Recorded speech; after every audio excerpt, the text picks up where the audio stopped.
کریم صلی اللہ علیہ وسلم کو کہیں ظالم کہتے ہیں، کہیں نبی کریم صلی اللہ علیہ وسلم کو نعوذ باللہ 1000 بار نعوذ باللہ آتکباد کے بعد ہی کہتے ہیں۔ میرے دوستوں اور بزرگوں، ہماری کمی ہے، ہماری کوتاہی ہے کہ آج ہم ان کے سامنے اپنے آقا کی سیرت کو بیان نہ کر سکے، ہم ان کے سامنے اپنے آقا کے صحابیوں کی سیرت کو بیان نہ کر سکے، جس کی وجہ سے وہ نادانی میں اور ناسمجھی میں ہمارے آقا محمد رسول اللہ صلی اللہ علیہ وسلم کی شان میں گستاخی کرتے ہیں۔ میرے دوستو، گستاخی تو آج ہم بھی کر رہے ہیں کہ ہمارا نبی، ہمارے نبی کی چال کیسی تھی، ہمارے نبی کی ڈھال کیسی تھی، ہمارے نبی کے اعمال کیسے تھے، ہمارے نبی کے اقوال کیسے تھے، ہمارے نبی کے افعال کیسے تھے، یہ تمام اصول ہماری زندگی میں آنے چاہیے۔ میرے نبی محمد رسول اللہ صلی اللہ علیہ وسلم نے ارشاد فرمایا، انا زعیم ببیت فی ربض الجنہ۔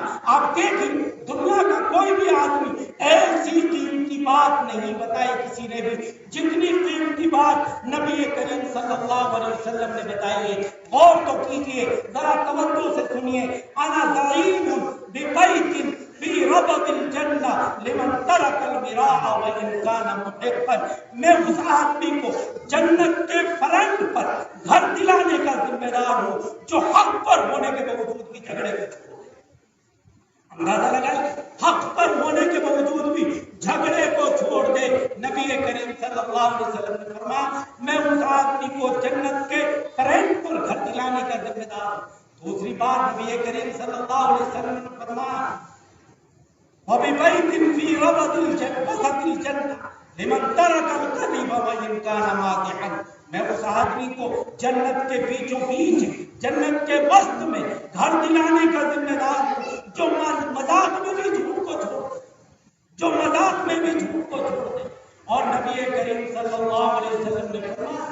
سازش کی جا رہی ہے، انسانوں کو مٹانے کی ترتیبیں لگائی جا رہی ہیں۔ میرے دوستوں اور بزرگوں، آج اللہ سے دعا کرتی ہے کہ اللہ ہمارے ملک میں خصوصاً اور عموماً پورے عالم میں امن قائم فرما دے، بدامنی سے حفاظت فرما دے۔ آقا مدنی محمد رسول اللہ صلی اللہ علیہ وسلم کی سیرت کو عام فرما اور نبی کے طریقے پر ہم سب کو زندگی گزارنے کی توفیق مرحمت فرما۔ اللہ مجھے بھی آپ کو بھی طریقہ نبوی پر عمل کرنا ہونے کی توفیق مرحمت فرمائے۔ وآخر دعوانا ان الحمد للہ رب العالمین۔ تدبیریں لگائی، لیکن جس وقت نبی کریم صلی اللہ علیہ وسلم جب فتح مکہ کی طرف تشریف لائے اور مکہ فتح ہوا، اس وقت مکے کے لوگ گھبرائے ہوئے تھے کہ ہم نے محمد صلی اللہ علیہ وسلم کو بڑی بڑی تکلیفیں پہنچائی ہے اور بڑا نقصان پہنچایا ہے۔ آپ کی بیٹی کو بھی ہم نے مارا ہے، آپ کی جو ہے سالی کو بھی ہم نے مارا ہے، آپ کو جو ہے ہم نے تکلیفیں پہنچائی ہے، آپ کے دوستوں کو بھی ہم نے جو ہے تکلیف نقصان پہنچایا ہے، آپ کے مکانوں کو ہم نے اجاڑا ہے، آپ کے بچوں کو بھوکا پیاسا مارا ہے۔ آج نہ جانے آج ہمارے اوپر کیا کیا ظلم اٹھائے جائیں گے اور کیسے کیسے بدلے اتارے جائیں گے۔ ہر مکے کا مرد عورت بچہ گھبرایا ہوا تھا اور کپ کپی لگی ہوئی تھی، لیکن قربان جائیے میرے نبی محمد رسول اللہ صلی اللہ علیہ وسلم کی ذات اور شان پر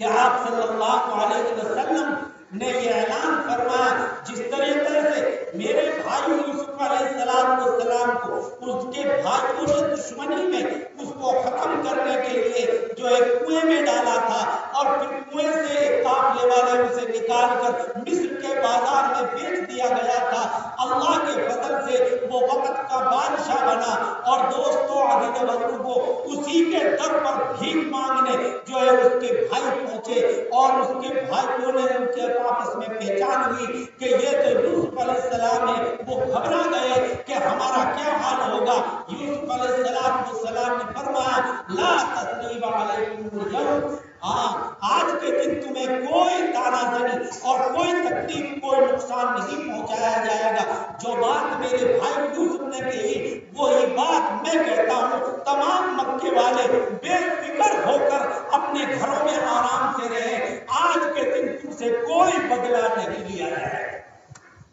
یہ نبی کریم صلی اللہ علیہ وسلم کی ذات تھی، آپ کی شان تھی۔ آپ بدلہ لینے کا مزاج نہیں رکھتے تھے، آپ کسی کو تکلیف نہیں پہنچانا چاہتے تھے۔ خود آپ صلی اللہ علیہ وسلم نے فرمایا، آپ اندازہ لگائیے میرے دوستو، خیر الناس من ينفع الناس، اللہ کے رسول نے یوں نہیں فرمایا کہ خیر الناس من ينفع المسلمین، کہ سب سے بہتر آدمی انسانوں میں کا وہ انسان ہے جو مسلمانوں کو نفع پہنچائے، یہ نہیں فرمایا، بلکہ محمد رسول اللہ صلی اللہ علیہ وسلم نے فرمایا خیر الناس من ينفع الناس، انسانوں میں کا بہتر انسان، انسانوں میں کا اچھا انسان، انسانوں میں کا بڑھیا انسان وہ انسان ہے جو انسانیت کو نفع پہنچائے، جو انسانیت کو نفع پہنچائے۔ کون ہندو ہے، کون مسلمان ہے، کون سکھ ہے، کون عیسائی ہے، کون بودھ ہے، کون یہودی ہے، اس بات کے چکر میں پڑنے سے نبی کریم صلی اللہ علیہ وسلم نے فرمایا نہیں، بلکہ انسانیت کو نفع پہنچانا یہ اللہ تبارک و تعالیٰ کی جو ہے مرضی ہے۔ میرے دوستو، حضرت نوح علیہ السلام کے زمانے میں، اور دوستو حضرت نوح علیہ السلام کو زمانے میں جب طوفان آیا، اور طوفان آنے میں تمام دنیا کے انسان سوائے 82 مردوں عورتوں کے اور جانوروں کے جوڑوں کے جو نوح علیہ السلام کی کشتی میں بیٹھ گئے تھے، میرے دوستو ان کے علاوہ پوری انسانیت ختم ہو گئی۔ نبی کریم حضرت نوح علیہ السلام کو اللہ تبارک و تعالیٰ نے فرمایا، اے نوح علیہ السلام آپ جو ہے مٹی کے برتن بنائیے۔ حضرت نوح علیہ السلام نے گارا بنایا، اور گارا بنانے کے بعد پھر برتن بنائے، اور برتن بنائے پھر ان کو پکایا، اور پکانے کے بعد جب وہ اس قابل ہوئے کہ ان میں کھانا کھایا جا سکے، ان میں پانی پیا جا سکے، ان میں شربت پیا جا سکے، ان میں لسی پی جا سکے، تو اللہ تبارک و تعالیٰ نے فرمایا اے نوح اب ان کو توڑ دیجیے۔ حضرت نوح علیہ السلام نے خدا کے حکم سے، وہ تو اللہ کے نبی تھے، ان برتنوں کو توڑ دیا۔ اللہ تبارک و تعالیٰ نے پوچھا اے نوح یہ بتائیے تجھے ان برتنوں کے توڑنے میں کتنا دکھ اور کتنی تکلیف ہوئی ہے؟ فرمایا اللہ بڑا دکھ ہوا ہے، بڑی تکلیف ہوئی ہے، لیکن حکم کی تعمیل میں مجھے توڑنا میرے اوپر لازم تھا، میں نے ان میں بڑی محنت کی، بڑے اس سے جو ہے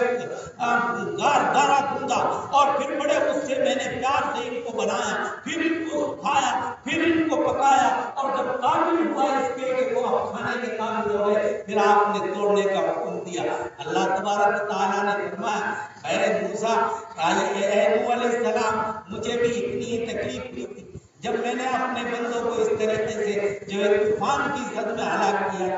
میرے دوستوں اور بزرگوں، اللہ تبارک و تعالیٰ اپنے بندوں کے ساتھ ایسی محبت فرماتے۔ اگر اللہ تبارک و تعالیٰ میرے دوستوں اور بزرگوں انسانیت کے ساتھ محبت اور اپنی مخلوق کے ساتھ محبت نہ فرماتے تو میرے دوستوں اور بزرگوں کافر کو ایک گھونٹ پانی پینے کے لیے نہیں ملتا، بلکہ اللہ تبارک و تعالیٰ اپنی مخلوق سے محبت فرماتے ہیں اور اپنی مخلوق کے ساتھ محبت کرنے کا حکم دیتے ہیں۔ اللہ تبارک و تعالیٰ کے حبیب نبی کریم صلی اللہ علیہ وسلم نے ارشاد فرمایا تمام کی تمام مخلوق اللہ کا کنبہ ہے، تمام کی تمام مخلوق اللہ کا کنبہ ہے، اور جو اللہ کے کنبے کے ساتھ پیار کرتا ہے اللہ تبارک و تعالیٰ اس کے ساتھ پیار کرتے ہیں۔ یہاں مخلوق میں چاہے جاندار مخلوق میرے دوستوں کتا ہو، چاہے سور ہو، چاہے میرے دوست اور بزرگوں ہاتھی ہو، چاہے کوئی بھی چیز ہو، اللہ تبارک و تعالیٰ نے تمام جیو جنتوں کے ساتھ، تمام مخلوقات کے ساتھ پیار کرنے کا حکم دیا ہے۔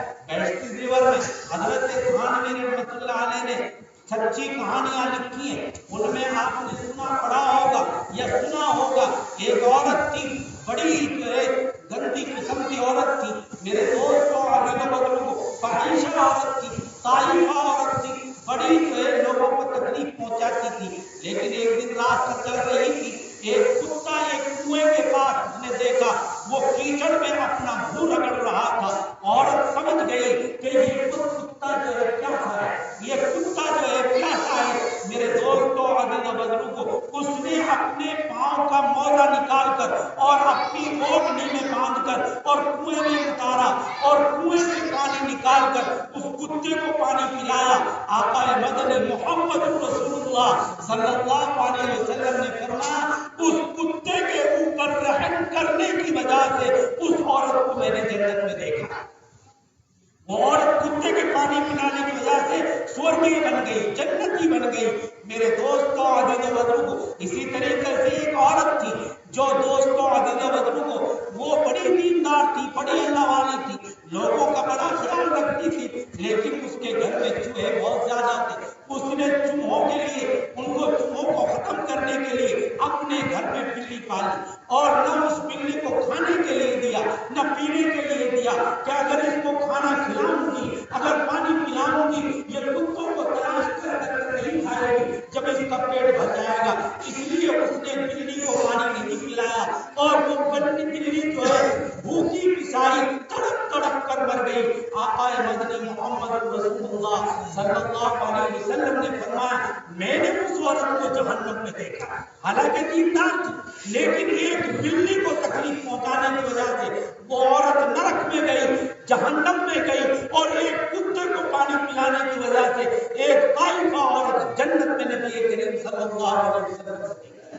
میرے دوستوں اور بزرگوں، آقا مدنی محمد رسول اللہ صلی اللہ علیہ وسلم اسی طریقے سے آپ کے اپنی مخلوق کے ساتھ پیار فرمایا کرتے تھے۔ حضرت عمر رضی اللہ تعالیٰ عنہ کا قصہ آپ حضرات نے سنا ہوگا، آپ حضرات نے پڑھا ہوگا۔ حضرت عمر میرے دوستوں نبی کریم صلی اللہ علیہ وسلم کے بڑے پیارے اور بڑے جانثار صحابہ تھے۔ یوں تو تمام جب صحابہ کرام نبی کریم صلی اللہ علیہ وسلم کے اوپر اپنی جان کو نچھاور کرنے والے تھے، لیکن حضرت عمر رضی اللہ تعالیٰ عنہ وہ حضرت عمر ہیں جن کو اللہ تبارک و تعالیٰ سے نبی کریم صلی اللہ علیہ وسلم نے دعا کر کر مانگا تھا۔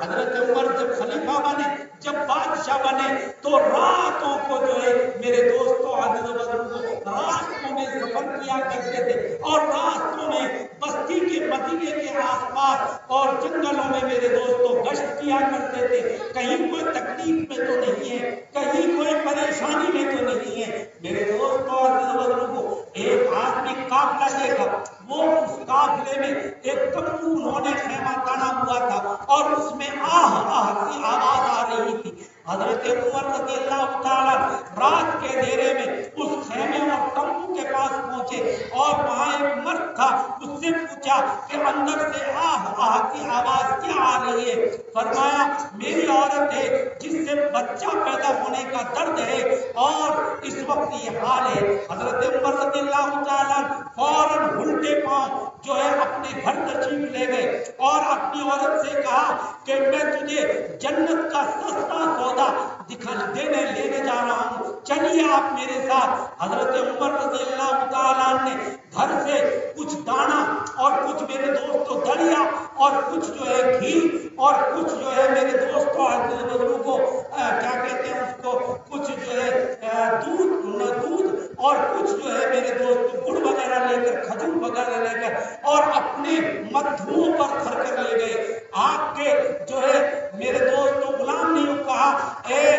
امیر المومنین اس کو میں لے کر چلوں۔ حضرت عمر رضی اللہ تعالیٰ نے فرمایا میرا حق ہے، اور میں اس وقت دنیا میں انسانوں کا نگہبان ہوں، میں اللہ نے اس ملک کا بادشاہ بنایا ہوں، اور بادشاہ کی ذمہ داری ہے سید القوم خادمون، جو قوم کا سردار ہوتا ہے، قوم کا بادشاہ ہوتا ہے، اس کے اوپر قوم کی محبت اور قوم کی خدمت اس کے اوپر لازم آتی ہے، اس لیے میری ذمہ داری ہے۔ پیچھے پیچھے حضرت عمر رضی اللہ تعالیٰ عنہ کی بیوی جو اس وقت کی مہارانی تھی، اور دوست اور بزرگوں اور خلیفۃ المسلمین امیر المومنین حضرت عمر بوری کو لاد کر لے جا رہے ہیں، اور غلام ساتھ جا رہے ہیں۔ میرے دوستوں وہاں جا کر اپنی بیوی کو تو اس عورت کے پاس بھیج دیا جس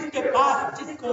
بچہ پیدا ہونے والا تھا، اور خود نے جو ہے ہانڈی چڑھا کر اور اس میں آگ دینی شروع کر دی۔ میرے دوست اور بزرگوں حضرت عمر رضی اللہ تعالیٰ وہاں ماچس اور لائٹر کہاں تھے، آگ اس پر پھوڑی اور اس میں پھونک دینے لگے۔ میرے دوست اور بزرگوں آپ کے غلام فرماتے ہیں کہ میں نے دیکھا حضرت عمر رضی اللہ تعالیٰ کی داڑھی میں بھی دھواں بھر گیا تھا، اور جیسے اور اس میں دریا اور بھاپ سی پکا رہے تھے. میرے دوستوں اور بزرگوں، اندر سے جب اس کے یہاں بچہ پیدا ہو گیا تو مہارانی نے، حضرت عمر رضی اللہ تعالیٰ عنہ کی بیوی نے یوں فرمایا، اے امیر المومنین، آپ اپنے دوست کو خوشخبری سنا دیجیے کہ ان کے یہاں لڑکا پیدا ہوا ہے. جب اس سفر میں اس مسافر نے، اس گیلوا نے یہ بات سنی کہ یہ کوئی ایسا عام آدمی نہیں ہے، یہ تو بادشاہ سلامت ہے، فوراً حضرت عمر کے پیروں میں پڑ گئے اور کہا کہ معاف فرما دیجیے. فرمایا نہیں، اللہ تبارک و تعالیٰ نے مجھے تمہارے اوپر تھانے دار بنا کر نہیں بھیجا ہے، مجھے تمہارے اوپر ظالم بنا کر نہیں بھیجا ہے، بلکہ میں خادم بن کر آیا ہوں. یہ میری ذمہ داری ہے کہ میری ریاست میں کوئی آدمی بھوکا نہ سوئے، میری ریاست میں کوئی آدمی پریشان نہ سوئے، میری ریاست میں کوئی آدمی جو ہے میرے دوست مصیبت میں نہ رہے. میری ذمہ داری ہے، اس لیے میں راتوں کو گشت کرتا ہوں. وہی حضرت عمر رضی اللہ تعالیٰ ان کے زمانہ خلافت میں، میرے دوست اور بزرگوں، عراق میں بڑا زبردست سیلاب آیا. حضرت عمر رضی اللہ تعالیٰ نے جگہ جگہ 20-30 میل پر گھوڑوں کا انتظام کر دیا اور دوستوں، عزیز و بزرگوں، وہاں گھوڑوں کا انتظام کر روزانہ کی رپورٹ کوفہ سے میرے دوستوں اور بزرگوں مدینہ منورہ بھیجی جایا کرتی تھی. ایک روز ایک خط آیا حضرت عمر کے پاس، رات کو پہنچا. حضرت عمر رضی اللہ تعالیٰ نے جب رات کو وہ خط کو پڑھا تو اس میں لکھا ہوا تھا، حضرت آج موصل میں بڑا زبردست سیلاب تھا، بڑا زبردست سیلاب تھا، جس سے جو ہے ہم اپنے اللہ کا کرم ہے کہ اس میں کوئی جانی نقصان نہیں ہوا، سوائے ایک کتے کی جان ہم نہ بچا سکے لاکھ کوششوں کے باوجود. حضرت عمر رضی اللہ تعالیٰ کی پوری رات نیند ختم ہو گئی اور کرمٹیں بدلتے رہے، اور فجر کی نماز کے بعد حضرت عمر رضی اللہ تعالیٰ ممبر پر تشریف فرما ہوئے اور حضرت عمر رضی اللہ تعالیٰ نے فرمایا کہ اے لوگوں، آج یہ خبر آئی ہے کہ آج ہمارے ریاست میں کوفہ اور موصل میں ایسا زبردست سیلاب آیا ہے کہ جس کی وجہ سے الحمدللہ کوئی انسانی جان کا تو نقصان نہیں ہوا ہے، لیکن ہمارے فوجیوں کے اور ہماری پرشاسن کی محنت کے باوجود ایک کتے